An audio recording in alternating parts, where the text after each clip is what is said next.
video. In this video, I'm going to share with you a new cookie recipe that I have been loving. It is super simple. It is almond flour, lemon, 100% pure maple syrup. So totally gluten-free, totally vegan. I tried it with an orange as well and it was just as good. I think lemon is my favorite, so I'm going to share that with you. But this base recipe is totally customizable to like your favorite flavors and tastes.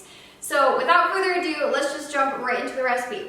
I am doubling the recipe in this video because I'm bringing these cookies to my MOPS group tomorrow. So I will write in the description box below the recipe like single and double, and in this video I'm just sharing everything double what I've tried in the past. So I'm going to start by zesting 2 lemons into a big glass bowl. You don't have to do this part, but I think it adds so much good lemony flavor. So I highly recommend it, and I'm doing the entire outside of both lemons.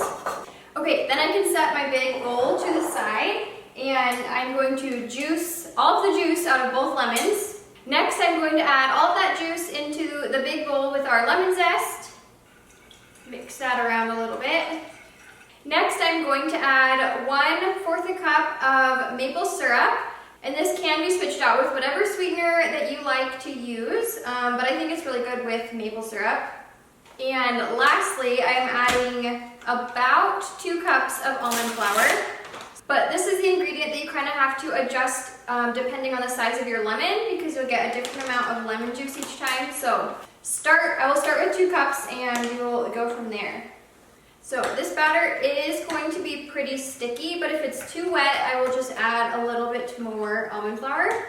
And every time I've made this so far, I always add quite a bit more, but I think it's good to start with the 2 cups just so you're not getting it too dry and then you don't really have more lemon juice unless you start juicing another lemon.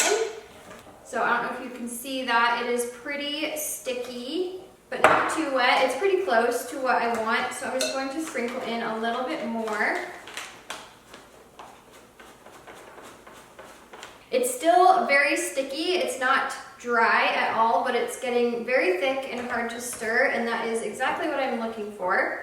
That is the dough, and to help roll it into balls, I'm going to throw it into my freezer for 10 to 20 minutes while I clean up. There's really not much to clean up because this recipe is so easy, but while it is in the freezer, I'm going to go ahead and start preheating my oven to 350 degrees and clean up a little bit. Okay, my oven is preheated and I let the dough sit in the freezer for about 20 minutes just because it makes it so much easier to actually get it into little balls on your baking sheet. So I have my baking sheet, my reusable silicone baking mat. I have those linked below. If you haven't tried those, you definitely should. And this recipe is for, when you double it, I'll have 24 cookies and 12 of them fit on a baking sheet nicely.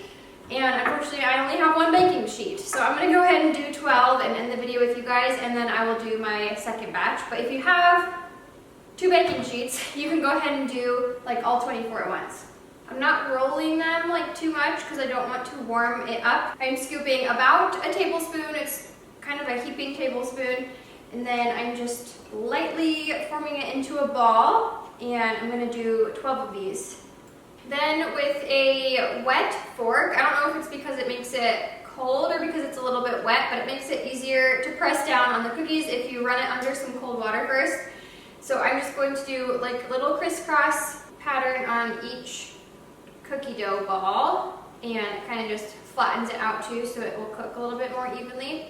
And if the fork starts sticking to it, I will just run it under a little bit more water.